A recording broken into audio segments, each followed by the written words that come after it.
ನಮಸ್ಕಾರ. ನಾನು Nagendra. KSOU MA Kannada ಮೊದಲನೆಯ ಸೆಮಿಸ್ಟರ್ ಮೊದಲ ಪತ್ರಿಕೆ ಆಧುನಿಕ ಕನ್ನಡ ಕಾವ್ಯ.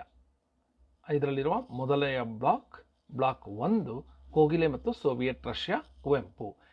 ಈ ಬ್ಲಾಕಿನ ಎರಡನೆಯ ಘಟಕ 2 ಕುವೆಂಪು ಮತ್ತು ವೈಚಾರಿಕ ಕವನಗಳ ವಿಶ್ಲೇಷಣೆ. ಈ ಘಟಕದಲ್ಲಿರುವ ವಿವಿಧ ಅಂಶಗಳು ಏನೆಂದರೆ, ಕೋಗಿಲೆ ಮತ್ತು ಸೋವಿಯತ್ ರಷ್ಯಾ ಕವನ ಸಂಕಲನದ ಆಯ್ದ ಕವನಗಳ ಬಗ್ಗೆ ಒಂದು ವಿಶ್ಲೇಷಣೆಯನ್ನು ಈ ಘಟಕದಲ್ಲಿ ಮಾಡಲಾಗುತ್ತೆ. ಈ ವಿಶ್ಲೇಷಣೆಯ ಪ್ರಮುಖ ಅಂಶಗಳನ್ನು ನಾನು ಈ ವಿಡಿಯೋದಲ್ಲಿ ಹೇಳೋದಕ್ಕೆ ಇಷ್ಟಪಡ್ತೀನಿ. ಈ ಘಟಕದಲ್ಲಿ ಯಾವ ವಿಷಯಗಳನ್ನು ನಾವು ಅಧ್ಯಯನ ಮಾಡ್ತೀವಿ ಅಂತ ನೋಡೋದಾದರೆ, ಮೊದಲಿಗೆ ವೈಚಾರಿಕ ಕವನಗಳ ವಸ್ತು ಏನೇನಿತ್ತು ಅನ್ನೋದನ್ನು ಮೊದಲು ಪರಿಚಯ ಮಾಡಿಕೊಡ್ಲಾಗುತ್ತೆ. ನಂತರ ಕುವೆಂಪುರವರ ವೈಚಾರಿಕ ಕವನಗಳ ವಿಶ್ಲೇಷಣೆ. ಈ ಕವನಗಳು ಯಾವ್ಯಾವುದು ಅಂದರೆ, ಕುವೆಂಪುರವರ ಕೋಗಿಲೆ ಮತ್ತು ಸೋವಿಯತ್ ರಷ್ಯಾ ಎಂಬ ಕವನ ಸಂಕಲನ 1944ರಲ್ಲಿ ಬಿಡುಗಡೆಯಾಗಿರುತ್ತೆ. ಈ ಕವನ ಸಂಕಲನದಲ್ಲಿರುವ ಆಯ್ದ ಕವನಗಳಾದ ಕೋಗಿಲೆ ಮತ್ತು ಸೋವಿಯತ್ ರಷ್ಯಾ, ಮೈಸೂರು ಬಿಹಾರ, ಯಂತ್ರಶ್ರೀ, ರೈತನ ದೃಷ್ಟಿ, ಗೊಬ್ಬರ, ಧ್ರಾಮ್ ಧ್ರೀಂ ಧ್ರೂಮ್, ಯಾವ ಕಾಲದ ಶಾಸ್ತ್ರವೇನು ಹೇಳಿದರೇನು, ಹೊಸಬಾಳಿನ ಗೀತೆ, ದೇವರು ಪೂಜಾರಿ, ದೇವರು ಸೆರೆಯಾಳ್, ಹೂವು ದೇವರು, ಮೊದಲನೆಯ ದೇವರು ಈ ಹಣ್ಮುದುಕಿ, ರೈಲ್ ಗಾಡಿಯ ಕಿಟಕಿ. ಈ 12 ಕವನಗಳ ವಿಶ್ಲೇಷಣೆಯನ್ನು ಈ ಘಟಕದಲ್ಲಿ ಮಾಡಲಾಗುತ್ತೆ. ಇನ್ನು ಈ ಘಟಕದಲ್ಲಿ ಮಾಡಲಾಗುವ ವಿವಿಧ ಕವನಗಳ ವಿಶ್ಲೇಷಣೆಯ ಮೊದಲು ಹಿಂದಿನ ಪರೀಕ್ಷೆಗಳಲ್ಲಿ ಈ ಘಟಕದ ಬಗ್ಗೆ ಯಾವ ಪ್ರಶ್ನೆ ಬಂದಿದೆ ಅಂತ ನೋಡೋದಾದರೆ, ಮೊದಲನೇದಾಗಿ ಈ ಘಟಕದಲ್ಲಿ ಕೊಡಲಾಗಿರುವ ಯಾವುದಾದ್ರೂ ಒಂದು ಪದ್ಯ ಕೊಟ್ಟು ಅದರ ಭಾವಾರ್ಥ ಹೇಳಿ ಅಂತ ಕೇಳಬಹುದು. ಅದಕ್ಕೆ 5 ಅಂಕಗಳಿರಬಹುದು. ಮತ್ತು ಅಕ್ಟೋಬರ್ 2022ರ ಪ್ರಶ್ನೆ ಪತ್ರಿಕೆಯಲ್ಲಿ ನೀವು 2 ಪ್ರಶ್ನೆಗಳನ್ನು ಈ ಘಟಕದಿಂದ ನೋಡಬಹುದು. ಯಾವ್ಯಾವುದು ಅಂದರೆ, ಕೋಗಿಲೆ ಮತ್ತು ಸೋವಿಯತ್ ರಷ್ಯಾ ಕವನ ಸಂಕಲನದಲ್ಲಿ ವ್ಯಕ್ತವಾಗಿರುವ ವೈಜ್ಞಾನಿಕ ಪ್ರಜ್ಞೆಯನ್ನು ಚರ್ಚಿಸಿ ಅಂತ 10 ಅಂಕಗಳ ಪ್ರಶ್ನೆ ಬಂದಿದೆ. ನಂತರ ಕನ್ನಡದ ಬಗೆಗೆ ಕುವೆಂಪು ಅವರು ತಾಳಿದ ನಿಲುವನ್ನು ಕೋಗಿಲೆ ಮತ್ತು ಸೋವಿಯತ್ ರಷ್ಯಾ ಕವನಗಳ ಹಿನ್ನೆಲೆಯಲ್ಲಿ ವಿಶ್ಲೇಷಿಸಿ ಅಂತ ಹೇಳಲಾಗಿದೆ. ಇದು 15 ಅಂಕಗಳ ಪ್ರಶ್ನೆ. ಮತ್ತೆ ಮೇ 2023ರಲ್ಲಿ ಈ ಪರೀಕ್ಷೆಯಲ್ಲಿ ಕೋಗಿಲೆ ಮತ್ತು ಸೋವಿಯತ್ ರಷ್ಯಾ ಕವನ ಸಂಕಲನದಲ್ಲಿ ವ್ಯಕ್ತವಾಗಿರುವ ವೈಚಾರಿಕ ಪ್ರಜ್ಞೆಯನ್ನು ಚರ್ಚಿಸಿ ಅಂತ 15 ಅಂಕಗಳ ಪ್ರಶ್ನೆಯನ್ನು ಕೇಳಲಾಗಿದೆ. ಏನು ಹೇಳಬಹುದು ಅಂದರೆ, ಈ ಘಟಕದ ಬಗ್ಗೆ ಪ್ರಶ್ನೆ ಬರುವ ಸಾಧ್ಯತೆ ಬಹಳ ಇದೆ. ಅದರಲ್ಲೂ ಇಡೀ ಎಲ್ಲ ಕವನಗಳಲ್ಲೂ ವ್ಯಕ್ತವಾಗಿರುವ ವೈಚಾರಿಕ ಪ್ರಜ್ಞೆ ಯಾವ ರೀತಿ ಇದೆ ಅನ್ನೋದನ್ನು ನೀವು ನೆನಪಲ್ಲಿಟ್ಕೋಬೇಕು. ಎಲ್ಲವನ್ನೂ ಸೇರಿ ಎಷ್ಟು ಅಂಕಗಳಿಗೆ ಪ್ರಶ್ನೆ ಕೇಳಿದ್ದಾರೆ ಅನ್ನೋದನ್ನು ಮನಸ್ಸಿನಲ್ಲಿಟ್ಕೊಂಡು ಅದಕ್ಕೆ ತಕ್ಕಂತೆ ಉತ್ತರವನ್ನು ಬರೀಬೇಕಾಗುತ್ತೆ.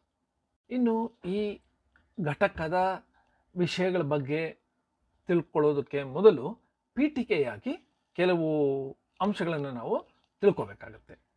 ಅದೇನು ಅಂದರೆ, ಎಲ್ಲರಿಗೂ ತಿಳಿದ ಹಾಗೆ ಕುವೆಂಪು ಈ ಶತಮಾನ ಕಂಡ ಅದ್ಭುತ ಕವಿ ಅಂತ ಹೇಳಬಹುದು. ಅದಕ್ಕೆ 2 ಕಾರಣ. ಮೊದಲನೇದೇನು ಅಂದರೆ, ಅವರು ಸೃಷ್ಟಿಸಿರುವ ಅದ್ಭುತವಾದ ಶ್ರೇಷ್ಠವಾದ ಸಾಹಿತ್ಯ. ಅದು ಒಂದು, ಅವರು ಸೃಷ್ಟಿಸಿರುವ ಸಾಹಿತ್ಯ ಒಂದು ಕಾರಣ ಆದರೆ, ಮತ್ತೊಂದು ಅವರ ಸಮಾಜಮುಖಿ ಯೋಚನೆ.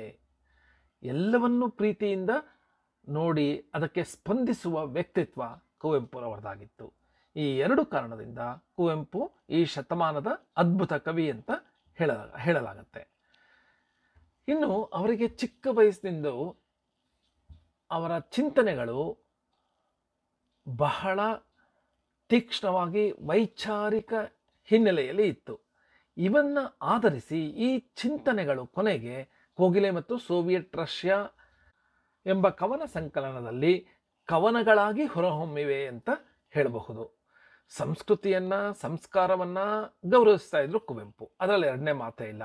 ಆದರೆ ಮೌಢ್ಯವನ್ನು, ಮೂಢನಂಬಿಕೆಗಳ ಆಚರಣೆಯನ್ನು, ಜಾತಿಗಳನ್ನು ಸದಾ ವಿರೋಧಿಸಿಕೊಂಡೇ ಬಂದರು. ಯಾವ ಸಂಪ್ರದಾಯ ಪರಂಪರೆಗಳು ಜೀವ ಜಗತ್ತಿಗೆ ಮಾರಕವಾಗಿರುತ್ತೋ ಅದನ್ನು ಪುನರ್ಪರಿಶೀಲಿಸಿ, ಅದನ್ನು ಪರಿಷ್ಕರಿಸಿ, ಅದನ್ನು ಆಮೇಲೆ ಅಳವಡಿಸ್ಕೋಬೇಕು ಅಂತ ಹೇಳ್ತಾ ಇದ್ರು. ಆದರೆ ಅವರ ಆಲೋಚನೆಗಳು ಎಲ್ಲವನ್ನೂ ಧಿಕ್ಕರಿಸುವ ಉಗ್ರ ಸ್ವರೂಪಿಯಲ್ಲ. ಅಂದರೆ ಅವರು ಎಲ್ಲವುದನ್ನು ತೀವ್ರವಾಗಿ ಖಂಡಿಸಿ ಹೋರಾಟ ಮಾಡೋದು ಆ ಥರ ಇರಲಿಲ್ಲ. ಬಹಳ ಸಾತ್ವಿಕವಾಗಿರ್ತಾ ಇತ್ತು ಅವರ ಈ ಆಲೋಚನೆಯನ್ನು ವ್ಯಕ್ತಪಡಿಸುವ ರೀತಿ, ಅದರಲ್ಲೂ ಕವನಗಳ ಮೂಲಕ. ರಾಮಕೃಷ್ಣಾಶ್ರಮದ ಸಂಸರ್ಗ, ಅವರು ಅಧ್ಯಯನ ಮಾಡಿದ ಉಪನಿಷತ್ಗಳ ಹಿನ್ನೆಲೆ, ಪಾಶ್ಚಾತ್ಯ ಪೌರ್ಯಾತ್ಯ ಸಂಸ್ಕೃತಿಗಳ ಅಧ್ಯಯನದಿಂದ ಅವರ ಪರಿಪಕ್ವಗೊಂಡ ಮನಸ್ಸು ಮತ್ತು ಆ ಮನಸ್ಸಿನಲ್ಲಿ ಉದಯಿಸಿದ ವೈಚಾರಿಕ ಚಿಂತನೆಗಳು ಈ ಕವನಗಳಲ್ಲಿ ಕಾಣಬಹುದು ನಾವು. ಇನ್ನು ಸಮಾಜದಲ್ಲಿರುವ ಸಂಕಷ್ಟಗಳಿಗೆ ಕಾರಣವನ್ನು ಹುಡುಕುವ ಪ್ರಯತ್ನ ಸಹ ಅವರು ಮಾಡ್ತಾರೆ. ಈ ಅವರ ವೈಚಾರಿಕತೆಯ ಹಿಂದೆ ಸತ್ಯ ಶೋಧನೆ ಇತ್ತು. ಅದನ್ನು ಒಂದು ಹೋರಾಟವನ್ನಾಗಿ ಅವರು ತೆಗೆದುಕೊಂಡಿದ್ರು. ಅವರು ಯಾವುದೇ ಜಾತಿಯನ್ನು ದೂರ್ತಾ ಇರಲಿಲ್ಲ. ವಾಸ್ತವವಾಗಿ ಪುರೋಹಿತಶಾಹಿ ಅಥವಾ ಪುರೋಹಿತ ವರ್ಗವನ್ನು ಅವರು ಎಷ್ಟೇ ಟೀಕಿಸಿದ್ರು, ವ್ಯಂಗ್ಯ ಮಾಡಿದ್ರು, ಅದು ಕೇವಲ ಬ್ರಾಹ್ಮಣ ಜಾತಿಗೆ ಮಾತ್ರ ಇರಲಿಲ್ಲ. ಹಿಂದೂಗಳಲ್ಲಿ ಬ್ರಾಹ್ಮಣ ವರ್ಗ ಇದೆ, ಕ್ರೈಸ್ತರಲ್ಲೂ ಪುರೋಹಿತಶಾಹಿ ಇದೆ, ಮುಸ್ಲಿಮರಲ್ಲೂ ಪುರೋಹಿತಶಾಹಿ ಇದೆ, ಬೌದ್ಧರಲ್ಲೂ ಪುರೋಹಿತಶಾಹಿ ಇದೆ. ಈ ಎಲ್ಲವನ್ನೂ ಅವರು ವಿಡಂಬನೆ ಮಾಡ್ತಾಯಿದ್ರು, ವಿಶ್ಲೇಷಣೆ ಮಾಡ್ತಾಯಿದ್ರು, ಟೀಕೆ ಮಾಡ್ತಾಯಿದ್ರು. ಇದರಿಂದ ಅವರಿಗೆ ಯಾವ ಜಾತಿ ಬಗ್ಗೆನೂ ದ್ವೇಷ ಇಲ್ಲ ಅಂತ ಗೊತ್ತಾಗುತ್ತೆ. ಅವರೇ ಒಂದು ಸರಿ ಹೇಳಿದ್ದಾರೆ, ಅವರು ಮಾಡುವ ಟೀಕೆ, ಖಂಡನೆ, ಶ್ಲಾಘನೆ, ಪ್ರಶಂಸೆ ಏನಿದ್ರೂ ಅದನ್ನು ಸಮತಾವಾದಿ ದೃಷ್ಟಿಯಿಂದ ಮಾಡ್ತಾ ಇದ್ರೆ ಹೊರತು ಯಾವ ಜಾತಿಯ ದ್ವೇಷದಿಂದಲೂ ಅವರು ಮಾಡ್ತಿರ್ಲಿಲ್ಲ ಅಂತ ಹೇಳ್ಕೊಂಡಿದ್ದಾರೆ. ಮತ್ತೊಂದು ಮಾತು ಅವರು ಹೇಳಿದರು, ಯಾವುದನ್ನು ವಿರೋಧಿಸಬೇಕೋ ಅದನ್ನು ಮಾತ್ರ ವಿರೋಧಿಸಿ, ಯಾವುದು ಒಳ್ಳೆಯದೋ ಎಲ್ಲವನ್ನೂ ಸ್ವೀಕರಿಸಿ, ಅದನ್ನು ಕ್ರಿಯಾಶೀಲವಾಗಿ ಅಳವಡಿಸಿಕೊಳ್ಳಿ ಅಂತ ಹೇಳಿದರು. ಕುವೆಂಪು ಅವರ ವೈಚಾರಿಕ ಕವನಗಳಿಗೆ ವಸ್ತು ಯಾವ್ಯಾವುದಿತ್ತು? ಪ್ರಕೃತಿ, ಆಧ್ಯಾತ್ಮ, ಪ್ರೀತಿ ಇವುಗಳ ಬಗ್ಗೆ ಹಲವಾರು ಕವನಗಳನ್ನು ರಚಿಸಿರುವ ಕುವೆಂಪು ರಾಷ್ಟ್ರಪ್ರೇಮ, ಕ್ರಾಂತಿ, ಸಮಾಜದ ಸಮಸ್ಯೆಗಳ ಬಗ್ಗೆ ಅಷ್ಟೇ ತೀವ್ರವಾಗಿ ಸ್ಪಂದಿಸಿ ಕವನಗಳನ್ನು ರಚಿಸಿದ್ದಾರೆ. ಇಂತಹ ಕವನಗಳ ಒಂದು ಸಂಗ್ರಹ ಅಥವಾ ಸಂಕಲನವೇ ಕೋಗಿಲೆ ಮತ್ತು ಸೋವಿಯತ್ ರಷ್ಯಾ. ಇದರಲ್ಲಿ ಅನೇಕ ಕ್ರಾಂತಿ ಕವನಗಳಿವೆ ಅಂತ ಹೇಳಬಹುದು. ಕುವೆಂಪು ಕಮ್ಯುನಿಸ್ಟ್ ತತ್ವವನ್ನು, ಬಂಡವಾಳಶಾಹಿಯ ದನಿಯೇ ಇಲ್ಲದಂಥ ಒಂದು ತತ್ವವನ್ನು ಅವರು ಒಪ್ತಾ ಇರಲಿಲ್ಲ. ಬದುಕು ಯಾವಾಗಲೂ ಕ್ರಿಯಾಶೀಲವಾಗಿರಬೇಕು. ಈ ಕಮ್ಯುನಿಸ್ಟ್ ತತ್ವದ ತರಹ ನಿರ್ದಯಿ ಮುಖದ ಚೌಕಟ್ಟಿನಲ್ಲಿ ಎಲ್ಲರೂ ಬಂದಿಯಾಗ್ಬಿಡಬಾರ್ದು ಅಂತ ಅವರು ಹೇಳ್ತಾ ಇದ್ರು. ಸಮಾಜದ ಅಸಮಾನತೆ, ಅಜ್ಞಾನ, ಅವೈಜ್ಞಾನಿಕ ದೃಷ್ಟಿಯನ್ನು ತೊಡೆದು ಹಾಕಬೇಕು ಅನ್ನೋದು ಅವ್ರ ಕನಸಾಗಿತ್ತು. ಇದರಿಂದಲೇ ಈ ಕವನ ಸಂಕಲನದಲ್ಲಿ ರಷ್ಯಾ ದೇಶದ ಸಾಮ್ಯವಾದ, ಅದರ ಜೊತೆಗೆ ಆ ದೇಶ ಹಾಕಿದ ನಿರ್ಬಂಧಗಳು ಜನರ ಮೇಲೆ, ಅದರಿಂದ ಜನರ ಬದುಕು ಅಸಹಾಯಕತೆಯಿಂದ ಅಸಹನೀಯತೆಯಾಯಿತು ಅನ್ನೋದು ಸಹ ಅವರು ಪರಿಚಯಿಸ್ತಾರೆ. ಜೊತೆಯಲ್ಲೇ ಜೀವನವನ್ನು ವೈಜ್ಞಾನಿಕ ದೃಷ್ಟಿಕೋನದಿಂದ ಹೇಗೆ ನೋಡಬೇಕು ಅನ್ನುವ ವಿವರವನ್ನು ಸಹ ನೀಡುವ ಕೆಲವು ಕವನಗಳು ಈ ಕವನ ಸಂಕಲನದಲ್ಲಿ ಇವೆ. ಮುಖ್ಯವಾಗಿ ಮೌಢ್ಯ, ಮೂಢನಂಬಿಕೆಗಳ ವಿರುದ್ಧವಾಗಿ ವೈಚಾರಿಕವಾಗಿ ಜೀವನವನ್ನು ಹೇಗೆ ರೂಪಿಸ್ಕೋಬೇಕು ಎನ್ನುವುದನ್ನು ವಿಸ್ತಾರವಾಗಿ ಈ ಕವನಗಳಲ್ಲಿ ಹೇಳಿದ್ದಾರೆ ಕುವೆಂಪುರವರು. ಈಗ ಕೋಗಿಲೆ ಮತ್ತು ಸೋವಿಯತ್ ರಷ್ಯಾ ಕವನ ಸಂಕಲನದಲ್ಲಿರುವ ವೈಚಾರಿಕ ಕವನಗಳ ವಿಶ್ಲೇಷಣೆಯನ್ನು ಮಾಡೋಣ. ಈ ಕವನ ಸಂಕಲನದಲ್ಲಿ ಒಟ್ಟು 43 ಕವನಗಳು ಇವೆ. ಇಲ್ಲಿ ನಾಡು ನುಡಿಯ ಬಗ್ಗೆ ಕವನಗಳಿವೆ, ಜೊತೆಯಲ್ಲಿ ವೈಚಾರಿಕ ಕವನಗಳು ಸಹ ಇವೆ. ವೈಚಾರಿಕತೆ, ಭಾಷೆ, ಬದುಕು, ಆಧ್ಯಾತ್ಮ ಎಲ್ಲವನ್ನೂ ಸಮವಾಗಿ ಸ್ವೀಕರಿಸಬೇಕು ಅಂತ ಕುವೆಂಪು ಹೇಳ್ತಾ ಇದ್ರು. ಆಗಲೇ ಜ್ಞಾನ ವಿಕಾಸ ಅನ್ನೋದು ಸಾಧ್ಯ ಆಗುತ್ತೆ ಅನ್ನೋದನ್ನ ಕುವೆಂಪು ಮತ್ತೆ ಮತ್ತೆ ಹೇಳಿದ್ದಾರೆ. ಮೌಢ್ಯವನ್ನು ಕುವೆಂಪು ವಿರೋಧಿಸಿದ್ದಾರೆ. ತಮ್ಮ ಚಿಕ್ಕ ವಯಸ್ಸಿನಿಂದಲೇ ತಾವು ತಮ್ಮ ಮನೆಯಲ್ಲಿದ್ದಾಗಲೇ ಈ ವಿರೋಧವನ್ನು ಅವರು ಆರಂಭಿಸಿದರು. ಈ ಮನೋಭಾವವನ್ನು ಅವರ ಕವನ ಸಂಕಲನದಲ್ಲೇ ಅಷ್ಟೇ ಅಲ್ಲ, ಎಲ್ಲ ಕೃತಿಗಳಲ್ಲೂ ನಾವು ಕಾಣಬಹುದು. ಅದಕ್ಕಾಗಿಯೇ ಕುವೆಂಪು ಆತ್ಮಶ್ರೀಗಾಗಿ ನಿರಂಕುಶಮತಿಗಳಾಗಿ ಎನ್ನುವ ಚಳುವಳಿಯನ್ನು ಮಾಡಿದ್ದಾರೆ. ಅವರ ವೈಚಾರಿಕ ಗೀತೆಗಳನ್ನು ಕುರಿತು ಈ ಭಾಗದಲ್ಲಿ ಪರಿಚಯ ಮಾಡಿಕೊಳ್ಳೋಣ. ಅದರಲ್ಲೂ ಕೋಗಿಲೆ ಮತ್ತು ಸೋವಿಯತ್ ರಷ್ಯಾದಲ್ಲಿರುವ 43 ಕವನಗಳನ್ನು ನಾವು ಈ ಸ್ಲೈಡ್ನಲ್ಲಿ ನೋಡಬಹುದು. ಕೋಗಿಲೆ ಮತ್ತು ಸೋವಿಯತ್ ರಷ್ಯಾ, ಮೈಸೂರು ಬಿಹಾರ, ತನ್ನೆಳಲು, ಯಂತ್ರಶ್ರೀ, ರೈತನ ದೃಷ್ಟಿ, ಗೊಬ್ಬರ, ಧ್ರಾಮ್ ಧ್ರೀಮ್ ಧ್ರೂಮ್, ಯಾವ ಕಾಲದ ಶಾಸ್ತ್ರವೇನು ಹೇಳಿದರೇನು, ತರುಣರೇ ಎದ್ದೇಳಿ, ಓ ಬನ್ನಿ ಸೋದರರೇ ಬೇಗ ಬನ್ನಿ, ಹೊಸಬಾಳಿನ ಗೀತೆ, ರತ್ನತರ್ಪಣ, ಸುಮುಹೂರ್ತವೋ ಹಿಂದೆ, ಭರತ ಭೂಮಿ ನನ್ನ ತಾಯಿ, ಈ ತರಹ ಸುಮಾರು 43 ಕವನಗಳು ಈ ಕೋಗಿಲೆ ಮತ್ತು ಸೋವಿಯತ್ ರಷ್ಯಾ ಕವನ ಸಂಕಲನದಲ್ಲಿ ಅಡಕವಾಗಿವೆ. ಇದರಲ್ಲಿ ನಾವು 12 ವೈಚಾರಿಕ ಕವನಗಳ ಬಗ್ಗೆ ಈ ಘಟಕದಲ್ಲಿ ಅಧ್ಯಯನ ಮಾಡ್ತೀವಿ. ಈಗ ಈ ಕವನ ಸಂಕಲನದ ಮೊದಲ ಕವನ ಕೋಗಿಲೆ ಮತ್ತು ಸೋವಿಯತ್ ರಷ್ಯಾ.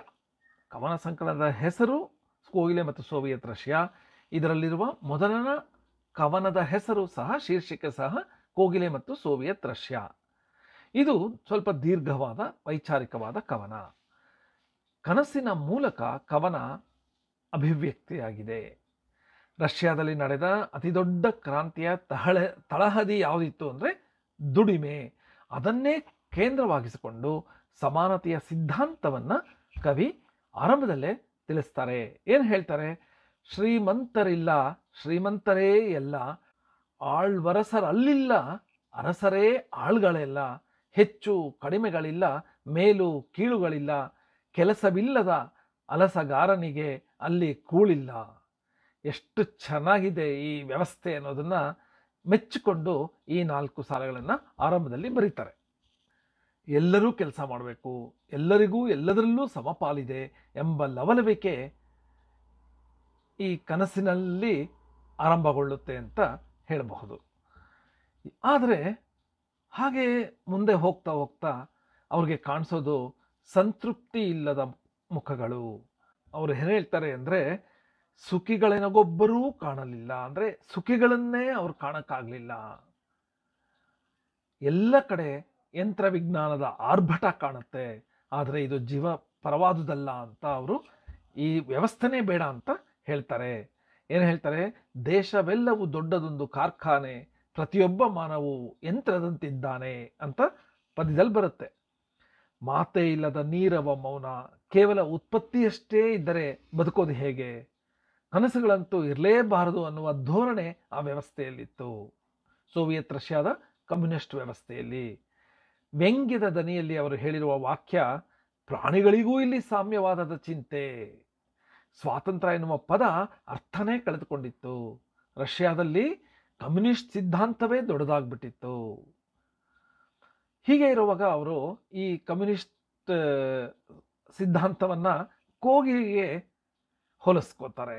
ಕೋಗಿಲೆನೂ ಸಹ ಹೇಗೆ ಈ ಸಿದ್ಧಾಂತದಿಂದ ಕಷ್ಟಕ್ಕೆ ಒಳಗಾಗಿಬಿಡ್ತು ಅನ್ನೋದನ್ನು ಅವರು ಇವಾಗ ಹೇಳ್ತಾರೆ. ಅಲ್ಲಿ ಏನು ಹೇಳ್ತಾರೆ ಅಂದರೆ, ಈ ಒಂದು ಕೋಗಿಲೆ ಹೇಗಿರುತ್ತೆ, ಅದು ತನ್ನ ಬನಿಯನ್ನು ತಾನು ಬೆಳೆಸೋದಿಲ್ಲ. ನಿಮಗೆ ಗೊತ್ತಿರ್ಬೋದು, ಕೋಗಿಲೆ ಮೊಟ್ಟೆ ಇಟ್ಟೋದೆಲ್ಲಿ? ಕಾಗೆಯ ಗೂಡುಗಳಲ್ಲಿ. ಕಾಗೆ ಅದನ್ನು ಬೆಳೆಸುತ್ತೆ. ಅಷ್ಟು ಆರಾಮಾಗಿದ್ದ ಕೋಗಿಲೆಗೆ, ಸ್ವತಂತ್ರವಾಗಿ ಹಾಡ್ತಾ ಇದ್ದ ಕೋಗಿಲೆ ಕರ್ರಗೆ ಹುದುಗಿ ಕೂತ್ಬಿಟ್ಟಿತ್ತು ಒಂದು ಮೂಲೆಯಲ್ಲಿ ಅಂತ ಹೇಳ್ತಾರೆ. ಅಂದರೆ ಸ್ವಾತಂತ್ರ್ಯ ಹೇಗಿತ್ತು ಅನ್ನೋದನ್ನು ಅವರು ಸಾಂಕೇತಿಕವಾಗಿ ತಿಳಿಸ್ತಾರೆ. ಸದಾ ಮಾಮರದ ಮಧ್ಯದಲ್ಲಿ ಉಲಿಯುವ ಹಕ್ಕಿ ಈ ಕೋಗಿಲೆ ಬಯಲಿನ ಬಹಿರಂಗದಲ್ಲಿ ಚೇತನವನ್ನೇ ಕಳೆದುಕೊಂಡು ಕೂತ್ಕೊಂಡ್ಬಿಟ್ಟಿತ್ತು ಅಂತ ಕುವೆಂಪು ಹೇಳ್ತಾರೆ. ಈ ಸಾಮ್ಯವಾದದಿಂದ ಏನಾಗುತ್ತೆ, ಕೋಗಿಲೆ ತನ್ನ ಮೊಟ್ಟೆಗೆ ತಾನೇ ಕಾವು ಕೊಡಬೇಕಾಗಿರುವ ಒತ್ತಡಕ್ಕೆ ಬೀಳುತ್ತೆ ಕೋಗಿಲೆ. ಅದು ಒಳ್ಳೆದ ಕೆಟ್ಟದ್ದೇ, ಅದು ಬೇರೆ ಪ್ರಶ್ನೆ.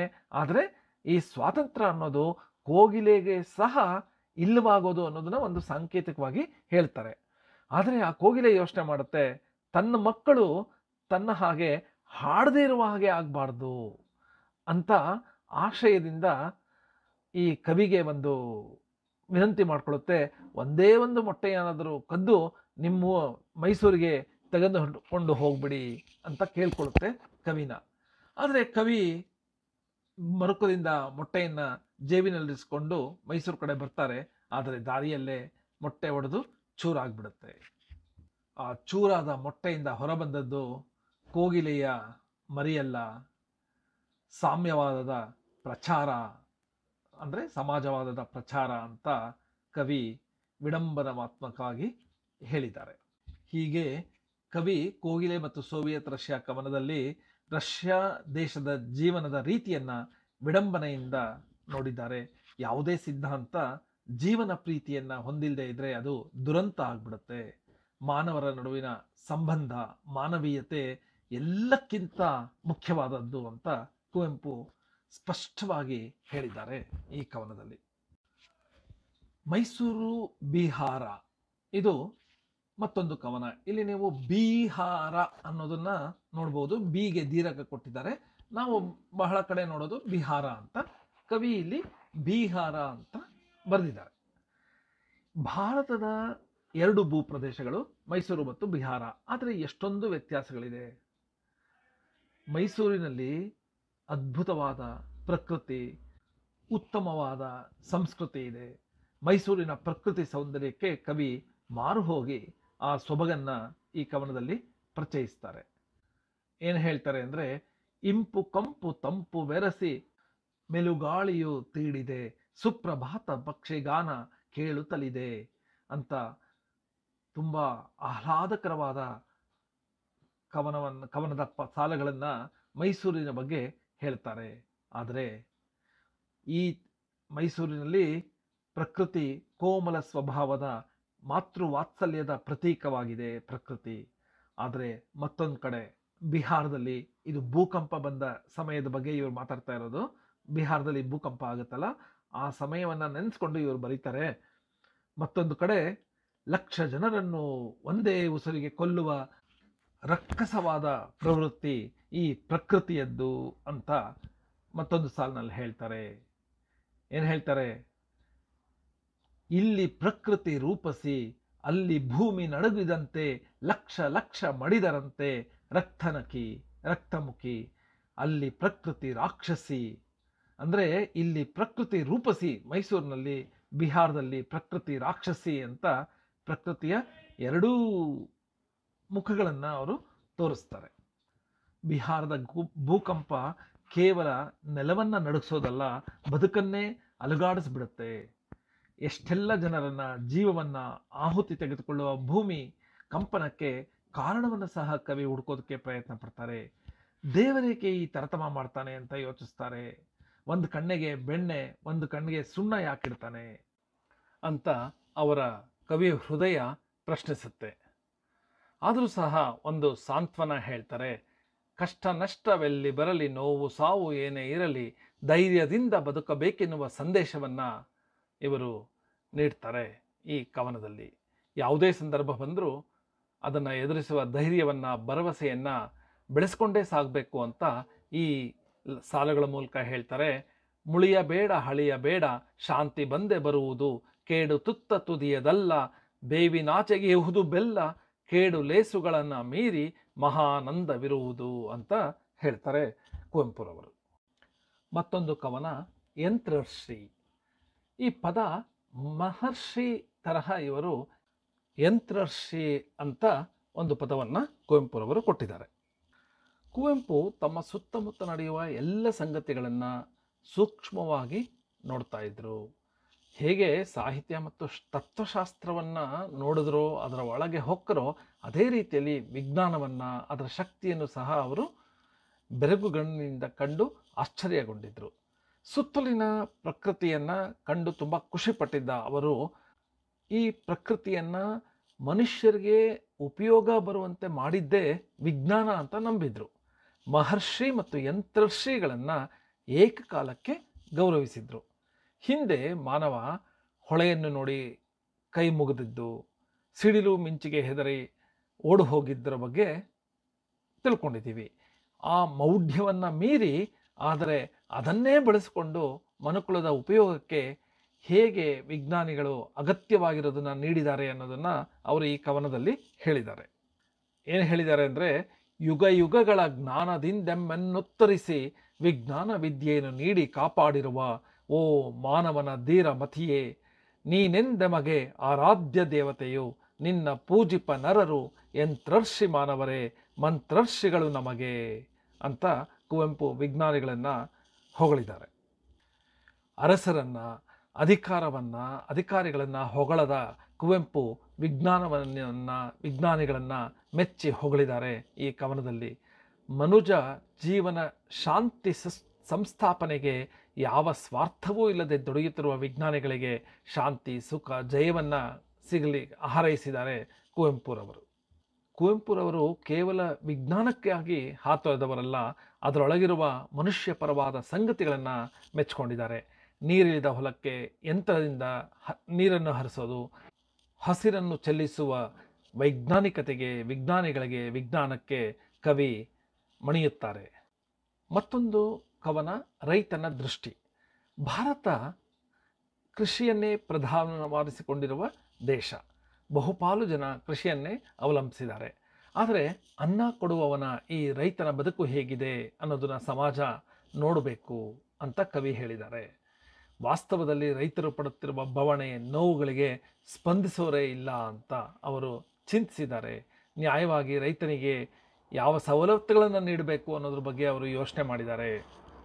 ರೈತ ತನ್ನ ಬದುಕನ್ನು ತಾನು ನೋಡಿಕೊಳ್ಳುವಾಗ ಸ್ವಗತವಾಗಿ ಆ ರೈತನ ದೃಷ್ಟಿ ಹೇಗಿದೆ, ಅವನೆಷ್ಟು ನಿರಾಶನಾಗಿದ್ದಾನೆ ಅಂತ ಈ ಕೆಲವು ಸಾಲುಗಳಲ್ಲಿ ಹೇಳಿದ್ದಾರೆ. ಏನು ಹೇಳಿದ್ದಾರೆ ಅಂದರೆ, ಕರಿಯರದೋ ಬಿಳಿಯರದೋ ಯಾರದಾದರೆ ಏನು, ಸಾಮ್ರಾಜ್ಯ ವಾವಗಂ ಸುಲಿಗೆ ರೈತರಿಗೆ, ವಿಜಯನಗರವೋ ಮೊಘಲರಾಳ್ವಿಕೆಯೋ ಇಂಗ್ಲೀಷರೋ ಎಲ್ಲರೂ ಜಿಗಣೆಗಳೇ ನನ್ನ ನೆತ್ತರಿಗೆ, ಕತ್ತಿ ಪರದೇಶಿಯಾದರೆ ಮಾತ್ರ ನೋವೇ, ನಮ್ಮವರೇ ಹದ ಹಾಕಿ ತಿವಿದರದು ಹೂವೇ ಅಂತ ಕುವೆಂಪುರವರು ರೈತ ಹೇಗೆ ಇಡೀ ವ್ಯವಸ್ಥೆಯ ಬಗ್ಗೆ ಬೇಸರಗೊಂಡಿದ್ದಾನೆ ಅನ್ನೋದನ್ನು ತಿಳಿಸಿದ್ದಾರೆ. ಯಾರ ಆಳ್ವಿಕೆಯೂ ರೈತರ ಬದುಕಲ್ಲಿ ಅಂತಹ ವ್ಯತ್ಯಾಸ ಮಾಡಿಲ್ಲ. ತನಗೆ ಬದುಕಿನಲ್ಲಿ ಏನೂ ಸಿಗದೆ ಫಲವನ್ನು ಉಣ್ಣುವವರ ಬಗ್ಗೆ ಅಸಹನೆಯನ್ನು ರೈತ ತೋರಿಸೋದನ್ನು ಇಲ್ಲಿ ಕುವೆಂಪು ತೋರಿಸಿದ್ದಾರೆ ಈ ಕವನದಲ್ಲಿ. ಸಾಮ್ರಾಜ್ಯದ ಪೂಜೆಯನ್ನು, ಅಂದರೆ ಅಧಿಕಾರಿಗಳನ್ನು, ರಾಜಕಾರಣಿಗಳನ್ನು ಪೂಜೆಯನ್ನು ತಾನು ಮಾಡೋದಿಲ್ಲ ಅಂತ ನಿರ್ಧರಿಸಿ, ತಾನು ಪೂಜಿಸುವ ನೇಗಿಲಿನ ಮೇಲಾಣೆ, ಬಸವಗಳ ಮೇಲಾಣೆ ಅಂತ ಶಪಥ ಮಾಡೋದನ್ನು ಕವಿ ಈ ಕವನದಲ್ಲಿ ತೋರಿಸಿದ್ದಾರೆ. ಹಾಗೆ ಈ ಕವನದಲ್ಲಿ ಬರುವ ಸೀತೆಯ ಮೇಲಾಣೆ ಎನ್ನುವ ಪದ ಮಾತೃ ಸಂಸ್ಕೃತಿಯನ್ನು ಗೌರವಿಸುವ ಆತ್ಮಶಕ್ತಿಯ, ಆತ್ಮ ಸಂಯಮದ ಪ್ರತೀಕವಾಗಿ ರೈತನನ್ನು ಕುವೆಂಪು ಕಾಣ್ತಾರೆ. ಮತ್ತೊಂದು ಕವನ ಗೊಬ್ಬರ. ಬಹುತೇಕ ಯಾರೂ ಆಯ್ಕೆ ಮಾಡಿಕೊಳ್ಳದ, ಒಂದು ಕವಿತೆಗೆ ವಸ್ತುನೇ ಆಗದಿರುವ ವಿಷಯವನ್ನು ಕುವೆಂಪು ಆಯ್ಕೆ ಮಾಡಿಕೊಂಡಿರೋದು ಅವರ ಕವಿ ಪ್ರಜ್ಞೆಯನ್ನು ಎತ್ತಿ ತೋರಿಸುತ್ತೆ. ಈ ಕವನ ಗೊಬ್ಬರ. ವಿಭಿನ್ನವಾಗಿ ಕವಿತೆ ಹೆಣೆಯೋದು ಒಂದು ದೊಡ್ಡ ಸವಾಲು. ಅದನ್ನು ಕುವೆಂಪುರವರು ಉತ್ತಮವಾಗಿ, ಅತ್ಯದ್ಭುತವಾಗಿ ಸ್ವೀಕರಿಸಿ ಉತ್ತಮವಾದ ಕವನವನ್ನು ರಚಿಸಿದ್ದಾರೆ. ಗೊಬ್ಬರ ಇಡೀ ಕೃಷಿ ಸಂಸ್ಕೃತಿಗೆ ಮೂಲಾಧಾರ. ಆದ್ದರಿಂದ ಅದನ್ನು ಇಟ್ಕೊಂಡು ಒಂದು ಕವಿತೆಯನ್ನು ಕುವೆಂಪು ರಚಿಸಿದ್ದಾರೆ. ಗೊಬ್ಬರ ಶ್ರಮ ಸಂಸ್ಕೃತಿಯ ಪ್ರತೀಕವಾಗಿ ನಿಲ್ಲುತ್ತೆ. ಎಲ್ಲವೂ ಮಣ್ಣಾಗಲೇಬೇಕು ಎನ್ನುವ ತತ್ವವನ್ನು ಕವಿ ಈ ಕವನದಲ್ಲಿ ಹೇಳಿದ್ದಾರೆ. ಹೇಗಿದೆ ಅವರು ಸಾಲಗಳು ಅಂದರೆ, ಗೊಬ್ಬರದ ಜೀವವನ್ನೇ ಹೀರಿ ಕೊಬ್ಬಿದ ಹೂವೇ, ಕಬ್ಬಕ್ಕೆ ನೀ ಮಾತ್ರ ವಸ್ತುವೇ, ನಿನ್ನಂತೆ ಗೊಬ್ಬರಂ ಕಬ್ಬಕ್ಕೆ ಸಾಮಗ್ರಿಯಾಗಬರದೆ ಹೇಳು. ಅಂದರೆ ಬರೀ ಹೂವೇ ನೀನು ಮಾತ್ರ ಒಂದು ಕವನಕ್ಕೆ ಸಾಮಗ್ರಿ ವಸ್ತು ಆಗಬೇಕೆ, ನನ್ನನ್ನು ಹೀರಿ ನೀನು ಕೊಬ್ಬಿರುವೆ, ನಾನು ಯಾಕೆ ಸಾಮಗ್ರಿ ಆಗಬಾರ್ದು ಅಂತ ಗೊಬ್ಬರ ಹೂವನ್ನು ಕೇಳೋದು. ವಾಸ್ತವದ ವಿಷಯ ಏನು ಅಂದರೆ, ಎಲ್ಲ ಭೋಗಕ್ಕೂ ಎಲ್ಲ ಸಿರಿಗೂ ಕೊನೆ ಎನ್ನುವುದಿರುತ್ತೆ. ಅರಳಿದ ಹೂ ಕೆಳಗೆ ಬೀಳಲೇಬೇಕು, ಇದು ಸೃಷ್ಟಿಯ ನಿಯಮ. ಭೋಗದ ಪರಿಮಳದ ಪೂಸುವಿಕೆಗಿಂತ ಮಣ್ಣ ವಾಸನೆ ದೇಹಕ್ಕೆ ಆಪ್ಯಾಯಮಾನ. ದೇಹದಿಂದ ಹಿಡಿದು ತಿನ್ನುವ ಅನ್ನದವರೆಗೆ ಮಣ್ಣು ಪ್ರಧಾನ ಪಾತ್ರವನ್ನು ವಹಿಸುತ್ತೆ. ಭೋಗವನ್ನೇ ಶ್ರೇಷ್ಠ ಅಂತ ಭಾವಿಸಿದರೂ ಸಹ ಕೊನೆಗೆ ಮಣ್ಣಿಗೆ ಹೋಗಬೇಕು. ಅದಕ್ಕೆ ಫಲವಂತಿಕೆಯನ್ನು ಕೊಡೋದು ಗೊಬ್ಬರ. ಅಂತಹ ಮಣ್ಣಿಗೆ ಫಲವಂತಿಕೆಯನ್ನು ಕೊಡೋದು ಗೊಬ್ಬರ. ಆದ್ದರಿಂದ ನಾವು ಗೊಬ್ಬರಕ್ಕೆ ಬೆಲೆ ಕೊಡಬೇಕು.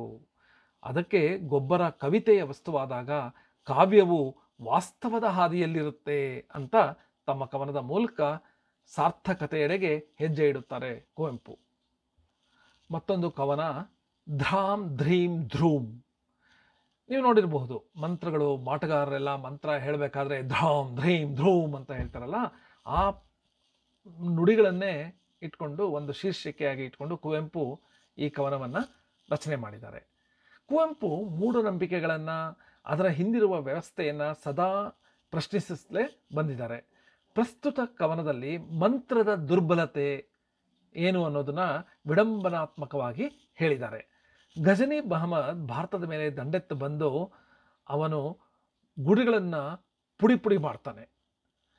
ಗುಜರಾತಿನ ಸೋಮನಾಥ ದೇವಾಲಯ ಏಕಾಂತದಲ್ಲಿತ್ತು. ಅಲ್ಲಿ ಎಲ್ಲರೂ ದೇಗುಲದಲ್ಲಿ ಸುಖವಾಗಿದ್ದರು ಮಂತ್ರ ಪಠಿಸ್ಕೊಂಡು.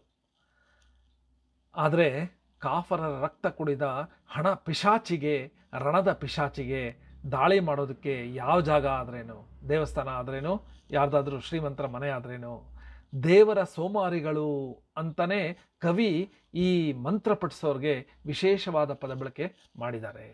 ಅವರು ಎಚ್ಚೆತ್ಕೊಳ್ಳಿಲ್ಲ, ಎಲ್ಲರೂ ಸೇರಿ ಮಂತ್ರಾಲೋಚನೆ ಮಾಡಿದ್ದಾರೆ ಹೊರತು, ಅಂದರೆ ಮಂತ್ರಗಳನ್ನು ಹೇಳ್ಕೊಂಡಿದ್ರೆ ಹೊರತು ರಣದಾಳುಗಳನ್ನು ಕೂಡಿಸ್ಲಿಲ್ಲ, ಅಸ್ತ್ರ ಶಸ್ತ್ರಗಳನ್ನು ಸೇರಿಸಲಿಲ್ಲ. ಕೇವಲ ಮಂತ್ರ ಹೇಳಿದ್ರೆ ಅದೇ ಧ್ರಾಂ ಧ್ರೀಂ ಧ್ರೂಮ್ ಅಂತ ಅಂದ್ಬಿಟ್ರೆ ಮಹಮ್ಮದ್ ಗಜ್ನಿಯನ್ನು ಗೆಲ್ಲಬಹುದು ಅಂತ ನಂಬಿಕೊಂಡಿದ್ರು. ಆದರೆ ಗಜ್ನಿ ಸೈನ್ಯ ಬಂದಾಗ ಎಲ್ಲರೂ ನಡುಗುತ್ತಲೇ ಮಂತ್ರೋಚ್ಚಾರಣೆ ಮಾಡಿದ್ರೂ ಸಹ ಯಾವುದೇ ಫಲ ಸಿಗಲಿಲ್ಲ. ಕವಿ ಹೇಳ್ತಾರೆ, ಧೂರ್ತರ ದಾಳಿಗೆ ಗುಡಿ ವಿಗ್ರಹಗಳು ಪುಡುಪುಡಿಯಾದವು, ಗೋಪುರ ಗೃಹಗಳು ಎಸೈತು ಮುಸಲರ ಜಯಬೇರಿ ಅಂತ ಹೇಳ್ತಾರೆ. ಮಂತ್ರವನ್ನು ಹೇಳಿದವರು ಉಳಿಲಿಲ್ಲ, ದೇಗುಲನೂ ಉಳಿಲಿಲ್ಲ. ಆಗಬೇಕಾದ ಸಿದ್ಧತೆಯನ್ನು ಸ್ವಲ್ಪ ವೈಚಾರಿಕತೆಯಿಂದ, ವಿಚಾರವಂತಿಕೆಯಿಂದ, ಶಸ್ತ್ರಗಳ ಪ್ರಯೋಗದಿಂದ ಮಾಡಿದರೆ ವಾತಾವರಣ ಈಗ ಆಗ್ತಾ ಇರಲಿಲ್ಲ, ಸೋಲು ಬರ್ತಾ ಇರಲಿಲ್ಲ. ಆದರೆ ಕೆಲವರು ನಮ್ಮ ಮಂತ್ರಗಳಿಂದ ಮ್ಲೇಚ್ಛರು ಕೊನೆಗೆ ಸತ್ತೇ ಬಿಟ್ಟರು ಬಹಳ ವರ್ಷಗಳಾದ ಮೇಲೆ ಅಂತ ಸಮಾಧಾನ ಮಾಡಿಕೊಂಡ್ರು. ಆದರೆ ಇಂಥ ನಾಟಕೀಯತೆಯಿಂದ ಯಾವ ಪ್ರಯೋಜನವೂ ಇಲ್ಲ. ಇವೆಲ್ಲವನ್ನು ಮೀರಿ ನಿಂತಾಗಲೇ ನಾವು ಉಳ್ಕೊಳ್ಳೋದಕ್ಕೆ ಸಾಧ್ಯ ಅಂತ ಹೇಳಿದ್ದಾರೆ ಕುವೆಂಪು. ಮತ್ತೊಂದು ಕವಿತೆ ಯಾವ ಕಾಲದ ಶಾಸ್ತ್ರವೇನು ಹೇಳಿದರೇನು. ಅಂದರೆ ಯಾವ ಕಾಲನೇ ಆಗಿರಲಿ, ಯಾವ ಶಾಸ್ತ್ರನೇ ಆಗಲಿ, ಏನು ಹೇಳಿದ್ರೆ ಏನು ಪ್ರಯೋಜನ ಅನ್ನೋದು ಈ ಕವನದ ಹಿಂದಿರುವ ಉದ್ದೇಶ. ಕುವೆಂಪು ನಂಬಿಕೆ ಇಟ್ಟಿದ್ದು ಮಾನವ ಧರ್ಮದಲ್ಲಿ. ಆದರೆ ಅವ್ರ ಸುತ್ತ ಏನಿತ್ತು?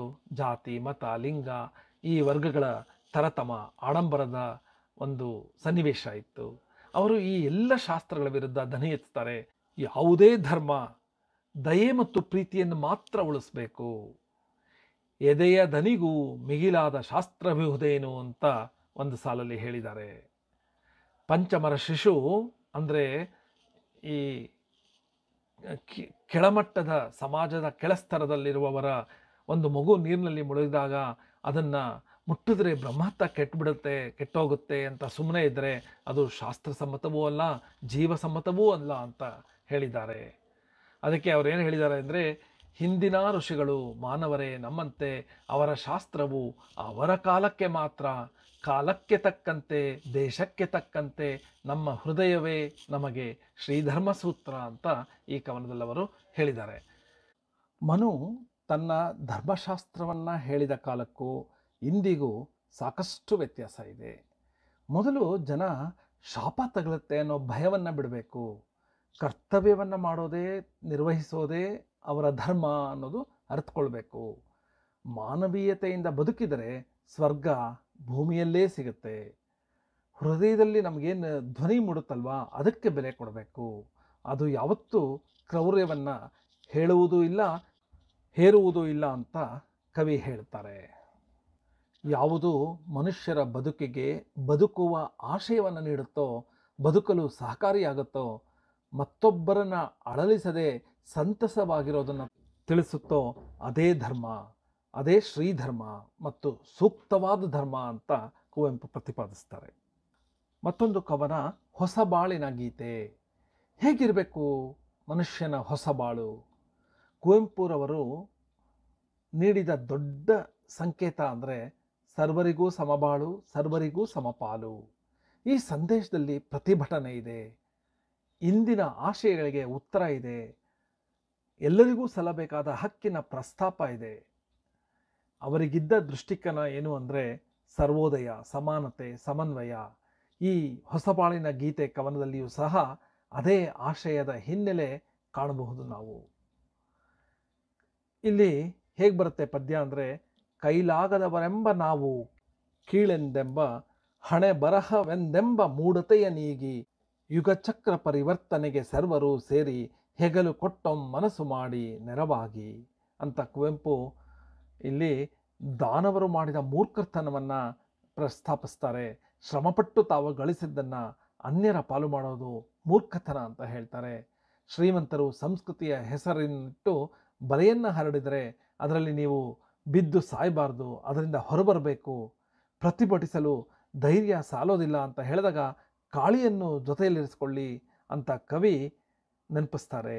ಇಲ್ಲಿ ಕಾಳಿ ಎಂಬುದನ್ನು ಕೆಡಕನ್ನು ಸಂಹರಿಸುವ ಪ್ರತಿಮೆಯಾಗಿ ಕವಿ ಬಳಸ್ತಾರೆ. ಇಂದು ನೀವು ನೆತ್ತರು ಚೆಲ್ಲಿದರೆ, ನೋವನ್ನು ಅನುಭವಿಸಿದರೆ ಮಾತ್ರ ಮುಂದಿನ ಮಕ್ಕಳಿಗೆ ಅನ್ಯಾಯವಾಗದೆ ಹೊಟ್ಟೆಗೆ ಅನ್ನ, ಮೈಗೆ ಬಟ್ಟೆ, ಸೊಗಸು, ನೆಮ್ಮದಿಯನ್ನು ನೀಡಬಹುದು.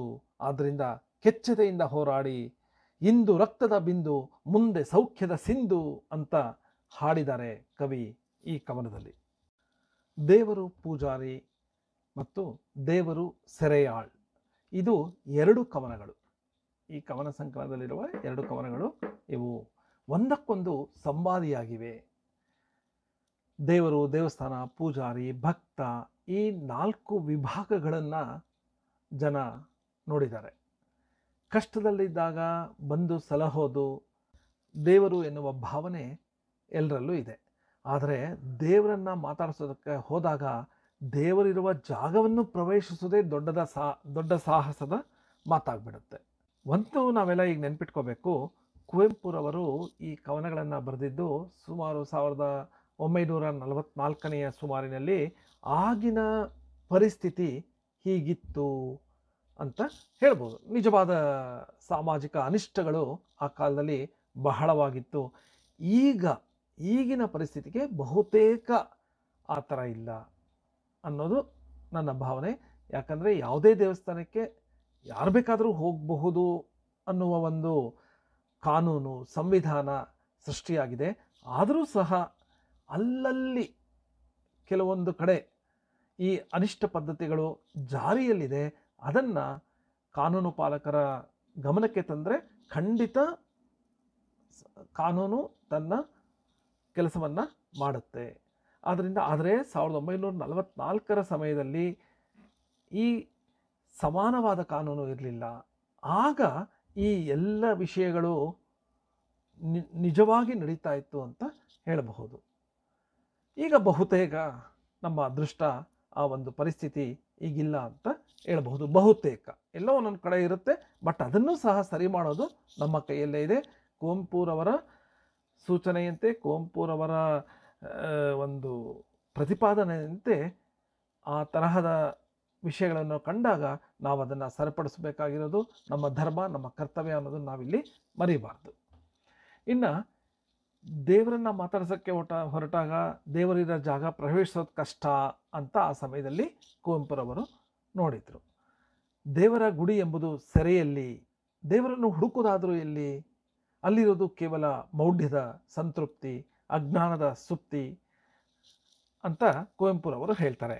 ಆದರೆ ಕುವೆಂಪುರವರು ಭಕ್ತಿಯ ಹೆಸರಲ್ಲಿ ವಂಚನೆಯನ್ನು ನಡೆಯೋದು, ಅದನ್ನು ತಿರಸ್ಕರಿಸಿದ್ರು, ಆ ವಂಚನೆಯನ್ನು ತಿರಸ್ಕರಿಸಿದ್ರು. ಆದರೆ ಭಕ್ತಿಯನ್ನಲ್ಲ. ಅವರು ಶೋಷಣೆಯನ್ನು ಧಿಕ್ಕರಿಸ್ತಾರೆ. ಆದರೆ ಇವೆಲ್ಲದರ ಮಧ್ಯೆ ಸಹ ಒಂದು ಸಾಲು ಹೇಳ್ತಾರೆ, ಮೌಢ್ಯ ಕಾನನಕ್ಕೆ ಬೆಂಕಿಯ ಹೊತ್ತಿಸಿ, ತಿಮಿರ ಸಮುದ್ರವ ಶೋಷಿಸಿ ಬತ್ತಿಸಿ, ಪ್ರಸರಿಸಿ ಜ್ವಾಲಾ ಜ್ಯೋತಿಯ ನಡೆದಿರೆ ಅವತಾರನು ಮುಂದೆ, ಅದೋ ಹೊರಟನು ಪೂಜಾರಿಯು ಹಿಂದೆ ಅಂತ ಹೇಳ್ತಾರೆ. ಅಂದರೆ ವಾಸ್ತವವಾಗಿ ಅವತಾರ ಆದಾಗ, ನಿಜವಾದ ಒಂದು ಅವತಾರ ಆದಾಗ ಅಜ್ಞಾನದ ಕತ್ತಲು ಹರಿದು ಹೋಗುತ್ತೆ. ಅಗ್ನಿಯು ಜ್ಞಾನ ಪ್ರಕಾಶ ಬೆಳಗುತ್ತೆ, ಹೊಸ ಶಕೆ ಆರಂಭವಾಗುತ್ತೆ, ಜ್ಞಾನ ಜ್ಯೋತಿ ಪ್ರಕಾಶಿಸಿದೆ ಅನ್ನುವ ಹೊತ್ತಿನಲ್ಲಿ ಕತ್ತಲನ್ನೇ ಬಯಸುವ ದೇವರ ಸರ್ವವರ್ಗವು, ಈ ಪುರೋಹಿತಶಾಹಿ ಸಮಾಜದ ಬಗ್ಗೆ ಅವರು ಹೇಳ್ತಾ ಇದ್ದಾರೆ, ಆ ಜ್ಯೋತಿಯನ್ನು ನಂದಿಸಿಬಿಡುತ್ತೆ. ಅದನ್ನು ಪ್ರಶ್ನಿಸುವ ಹಾಗಿಲ್ಲ ಯಾರು. ಕಾರಣ ತೀರ್ಥ, ಪೂಜೆ, ಆರಾಧನೆಗಳಂಥ ವ್ಯವಸ್ಥಿತವಾದ ಈ ವ್ಯವಸ್ಥೆಯಿಂದ ಹೊತ್ತಿದ್ದ ಜ್ಞಾನ ದುರಿಯನ್ನು ನಂದಿಸಲಾಗುತ್ತೆ. ಆಗ ಉಳಿಯುವ ಬೂದಿಯ ಮಹಿಮೆ ಹೆಚ್ಚಾಗಿ ದೇವರ ಗುಡಿಯಲ್ಲಿ ಪೂಜಾರಿಯೇ ದಿಟದ ನಿವಾಸಿ, ದೇವರೇ ಪರದೇಶಿ ಅಂತ ವ್ಯಂಗ್ಯವಾಗಿ ಕುವೆಂಪು ಹೇಳ್ತಾರೆ. ಇದು ಆ ಕಾಲಮಾನಕ್ಕೆ ಸೂಕ್ತವಾಗಿತ್ತು ಅನ್ನೋದನ್ನು ನಾವು ಅಂತ ಭಾವಿಸಬಹುದು. ಭಕ್ತ ಹಾಗೂ ಭಗವಂತನ ನಡುವಿನ ಸಂಬಂಧ ಆಧ್ಯಾತ್ಮಿಕವಾದದ್ದು, ಅಲ್ಲಿ ಮೂರನೆಯವರ ಪ್ರವೇಶ ಬೇಕಿಲ್ಲ ಅಂತ ಕವಿ ಒತ್ತಿ ಹೇಳ್ತಾರೆ. ಈ ಕವನದ ಆಶಯದ ಮುಂದುವರಿದ ಭಾಗವೇ ದೇವರು ಸೆರೆಯಾಳ್ ಎನ್ನುವ ಮತ್ತೊಂದು ಕವನ. ದೇಗುಲ, ಸೆರೆಮನೆ, ಕಾವಲು, ಪೂಜಾರಿ, ಅಲ್ಲಿಗೆ ಹೋಗಲು ಭಕ್ತನಿಗೆ ಸಾಧ್ಯವೇ ಇಲ್ಲ ಅಂತ ಹೇಳ್ತಾರೆ. ಮತ್ತೆ ಮತ್ತೆ ಹೇಳ್ತಾ ಇದ್ದೀನಿ, ಈ ಕವನ ರಚಿಸಿದ್ದು 1944 ಸುಮಾರು, ಈಗ 2024 ಸುಮಾರು. ಭಾರತ ಖಂಡಿತ ಬದಲಾಗಿದೆ. 100% ಬದಲಾಗದೇ ಇದ್ರೂ 80% 90% ಖಂಡಿತ ಬದಲಾಗಿದೆ. ಕುವೆಂಪುರವರ ಕನಸು ನನಸಾಗಿದೆ. ಅವರಂತಹ ಹೋರಾಟಗಾರರ, ಇವರು ಸಾತ್ವಿಕ ಹೋರಾಟಗಾರರು ಅಂತ ಹೇಳಬಹುದು, ಅವರಂತಹ ಸಾತ್ವಿಕ ಹೋರಾಟಗಾರರು ಹಾಗೂ ದೊಡ್ಡ ಧ್ವನಿಯಲ್ಲಿ ಪ್ರತಿಭಟಿಸಿದ ದೊಡ್ಡ ದೊಡ್ಡ ಹೋರಾಟಗಾರರು, ಇವರೆಲ್ಲರ ಕನಸು ಇವತ್ತು ಭಾರತದಲ್ಲಿ ಬಹುತೇಕ ನನಸಾಗಿದೆ ಅನ್ನೋದು ಒಂದು ಹೆಮ್ಮೆಯ ವಿಷಯ ಅಂತ ಹೇಳಬಹುದು. ಕುವೆಂಪುರವರು ಹೇಳ್ತಾರೆ, ಎತ್ತರದ ಜಾಗದಲ್ಲಿ ಕಲ್ಲಿನ ಗೋಡೆ ಗೋಪುರಗಳ ಮಧ್ಯ ದುರ್ಗಮ ಪ್ರದೇಶದಲ್ಲಿ ತನ್ನ ದೇವಾಲಯ ನಿರ್ಮಿಸಿಕೊಂಡ. ಆಗ ಭಗವಂತನಿಗಿದ್ದ ಉದ್ದೇಶ, ನಿಜವಾದ ಭಕ್ತಿ ಇದ್ದರೆ ಭಕ್ತ ಎಷ್ಟೇ ಕಷ್ಟವಾದರೂ ಮನಸ್ಸು ಮಾಡಿಕೊಂಡು ತನ್ನನ್ನು ಬಂದು ಕಾಣಲಿ ಅಂತ. ಆದರೆ ಆಗಿದ್ದೇ ಬೇರೆ. ಸೆರೆಯನ್ನು ತಪ್ಪಿಸಿಕೊಳ್ಳದ ತೆರದಲ್ಲಿ ಅರ್ಚಕ ರಕ್ಷೆ ಇದೆ, ತೆಂಗಿನ ಕಾಯಳು ತಲೆಯನ್ನು ಬಡಿಯುವ ಪೂಜೆಯ ಶಿಕ್ಷೆ ಇದೆ ಅಂತ ಕುವೆಂಪುರವರು ಬರೀತಾರೆ. ಆಚರಣೆಯ ವಿಧಿ ನಿಷೇಧಗಳೆಂಬ ತೆಂಗಿನಕಾಯಿಯಿಂದ ತಲೆಯನ್ನು ಒಡೆಯುತ್ತಾರೆ.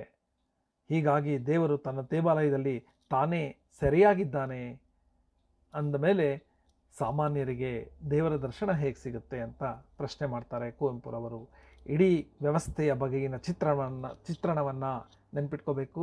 1940 ದಶಕದ ಚಿತ್ರಣವನ್ನು, ಆಗಿದ್ದ ಲೌಕಿಕ ಸಂಗತಿಗಳನ್ನು ಕವಿ ವೈಚಾರಿಕವಾಗಿ ನಮ್ಮ ಮುಂದಿಡುತ್ತಾರೆ. ಇಂತಹ ಕವನಗಳಿಂದ, ಇಂತಹ ಹೋರಾಟಗಾರರಿಂದ, ಸಾತ್ವಿಕ ಹೋರಾಟಗಾರರು ಮತ್ತು ಬಂಡಾಯಗಾರರು ಮತ್ತು ಸಮಾಜವನ್ನು ಬದಲಿಸುವ ಕ್ರಾಂತಿಕಾರಿಗಳಿಂದ ನಮ್ಮ ದೇಶ ಈಗ ಬದಲಾಗಿದೆ ಅನ್ನೋ ಒಂದು ಸತ್ಯವನ್ನು ಸಹ ನಾವು ಈಗ ಮನದಟ್ಟು ಮಾಡ್ಕೋಬೇಕು. ಮತ್ತೊಂದು ಕವನ, ಹೂವು ದೇವರು. ಕುವೆಂಪು ಪ್ರಕೃತಿಯ ಆರಾಧನೆಯನ್ನು ಪರಮ ಆರಾಧನೆ ಅಂತ ಕರೀತಾರೆ.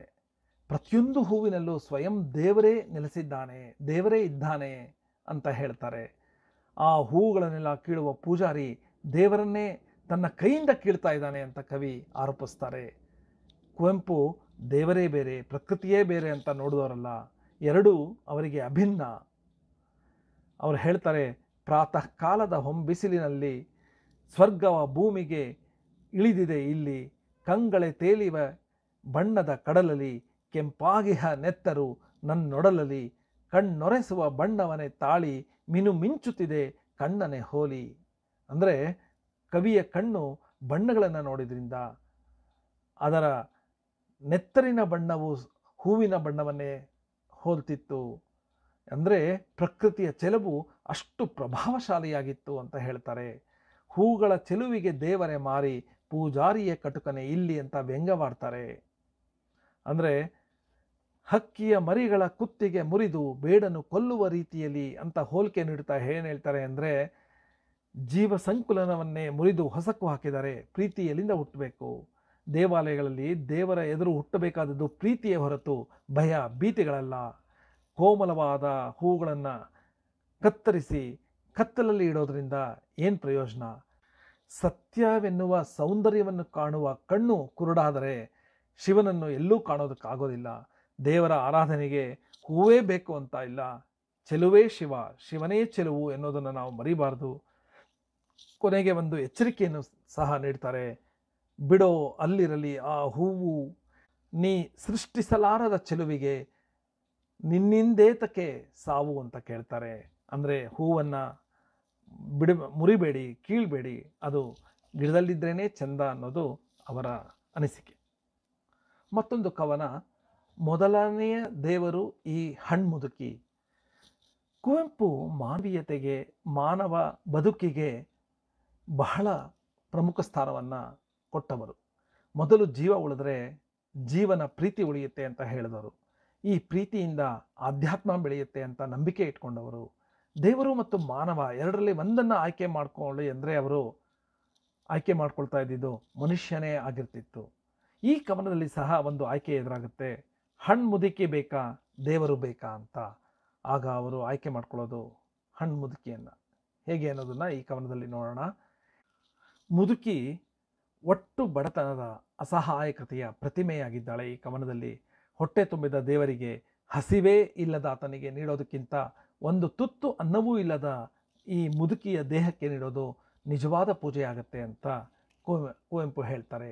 ತಲೆ ಕೆದರಿದ ಹಣ್ಣು ಕೂದಲು ಬೆಳ್ಳಿ, ಕಬ್ಬಿಣದೊಲು ಮೋರೆ, ಕಣ್ ಕಾಣದು ಕಿವಿ ಕೇಳದು ಕಾಣದು, ಕೆನ್ನೆಯೊಳಿದೆ ಕೋರೆ, ಕಾಣುತ್ತಿದೆ ಶಿವ ಮಾಡಿದ ಸೃಷ್ಟಿ, ಅಯ್ಯೋ ಕುರುಡುದಾದುದೇ ಶಿವದೃಷ್ಟಿ ಅಂತ ವಿಡಂಬನೆಯಾಗಿ ಕವಿ ಇಲ್ಲಿ ಹೇಳಿದ್ದಾರೆ. ವಿಶ್ವದ ಸರಾಚರಗಳಲ್ಲಿ ದೇವರಿದ್ದಾನೆ ಅಂತ ನಾವು ಹೇಳ್ತೀವಿ, ಆದರೆ ಈ ಬಡ ಮುದುಕಿಯಲ್ಲೇಕೆ ನಾವು ಶಿವನನ್ನು ನೋಡೋದಿಲ್ಲ? ಅದಕ್ಕೆ ಕಾರಣ ಆಕೆಯ ಬಡತನ. ಪೂಜೆಗಾಗಿ ತರುವ ಹಣ್ಣು ಹಾಲನ್ನು ಮುದುಕಿಗೆ ನೀಡಿದರೆ, ಮಂತ್ರ ಹೇಳಲು ಬದಲು ಮುದುಕಿಯ ಜೊತೆ ಒಂದೆರಡು ಮಾತನಾಡಿದರೆ ಆ ಜೀವಕ್ಕೆ ಎಷ್ಟೋ ಸಹಾಯ ಆಗುತ್ತೆ. ಇಡೀ ಸಮಾಜ ತಮ್ಮ ಸಂಪರ್ಕ ಸಂಬಂಧಗಳಲ್ಲಿರುವ ಬಡವರನ್ನು, ವೃದ್ಧರನ್ನು, ಅನಾಥರನ್ನು ಈ ಸ್ಥಿತಿಗೆ ತಂದಿಟ್ಟು ಆ ತಪ್ಪನ್ನು ತಪ್ಪಿಸಿಕೊಳ್ಳಲು ಈ ದೇವರ ಸೇವೆ ಮಾಡುತ್ತೆ ಸಮಾಜ ಅಂತ ಈ ತರಹದ ಸೋಗಲಾಡತನದ ಬದುಕನ್ನು ಕವಿ ಕಂಡು ನಿಟ್ಟಿಸಿಬಿಡ್ತಾರೆ. ಇನ್ನು ಈ ಘಟಕದಲ್ಲಿ ನಾವು ಅಧ್ಯಯನ ಮಾಡುವ ಕೊನೆಯ ಕವನ, ರೈಲ್ ಗಾಡಿಯ ಕಿಟಕಿ. ಕುವೆಂಪುರವರು ಅಭಿವೃದ್ಧಿಯ ಪಥದಲ್ಲಿ ದೇಶ ಚಲಿಸಬೇಕು ಅನ್ನೋದನ್ನ ಒಪ್ಕೊಂಡಿದ್ರು. ಅದು ಪ್ರಕೃತಿಯನ್ನು ಹಾಳುಗೆಡುತ್ತೆ ಅನ್ನೋದಾದರೆ ಅದರಿಂದ ದೂರ ಇರಬೇಕು ಅನ್ನೋದು ಸಹ ಅವರ ಅಭಿಪ್ರಾಯ ಆಗಿದ್ದು.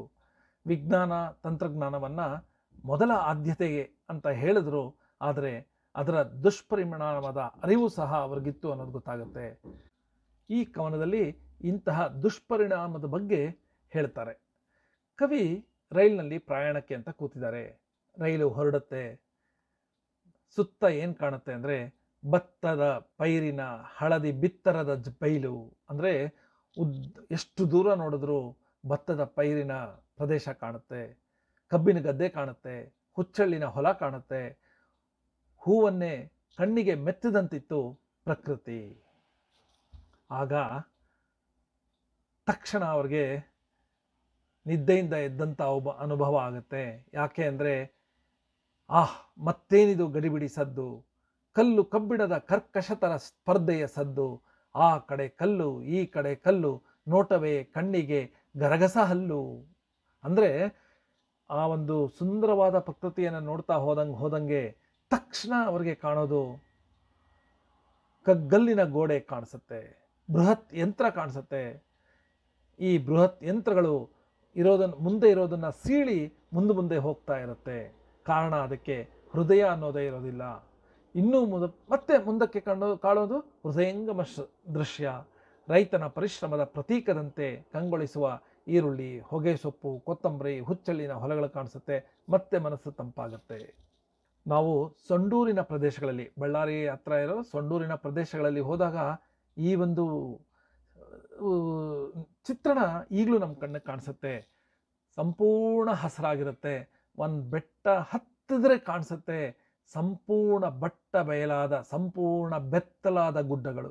ಎಲ್ಲವನ್ನೂ ಬಗೆದು ಕಾಣುವ ಆ ಬೆಟ್ಟಗಳು, ಈ ಕಡೆ ಹಚ್ಚ ಹಸುರಾದ ಬೆಟ್ಟಗಳು. ಈ ಕುಮಾರಸ್ವಾಮಿ ದೇವಸ್ಥಾನ ಅಂತ ಇದೆ ಸೊಂಡೂರು ಹತ್ರ, ಅಲ್ಲಿಗೆ ಹೋಗಬೇಕಾದ್ರೆ ಈ ತರಹದ ವಾತಾವರಣನ ನಾವು ನೋಡಬಹುದು. ಹಚ್ಚ ಹಸಿರು ಒಂದು ಕಡೆ, ಬೆತ್ತಲಾದ ಗುಡ್ಡಗಳು ಒಂದು ಕಡೆ.